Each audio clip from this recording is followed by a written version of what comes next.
జన్మానికో శివరాత్రి అయినట్టుగా ఆ రోజైనా కాస్త పెందరాళ్ళే లేవడం, ఏదో తలంట పోసుకోవడం, కొత్త బట్టలు కట్టుకోవడం, జన్మనిచ్చినటువంటి తల్లిదండ్రులకు పాదాభివందనం చేయడం, వారి ఆశీస్సులు తీసుకోవడం, తోబుట్టువులు బంధుమిత్రులతో పిండి వంటలతో భోజనం చేసి కాలక్షేపం చేయడం. ఉగాది నాడు 3 చాలా ముఖ్యం. ఒకటి పచ్చడి లేవగానే, తర్వాత పంచాంగం, తర్వాత పద్యాలు. 3 ప్రకారాలే: పచ్చడి, పంచాంగం, పద్యం. పచ్చడిలో సరిగ్గా 6 రుచులు కలుస్తాయి.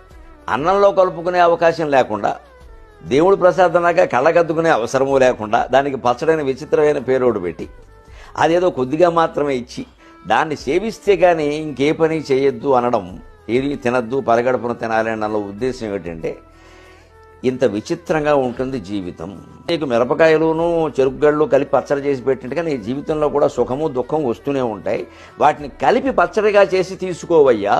ఈ కలిపి తీసుకోవడం, కలిపి ఆస్వాదించడం, కలిసి బతకడం అనేదాన్ని మనకి ఉగాది పచ్చడి ద్వారా మన జాతి తెలియజేస్తుంది.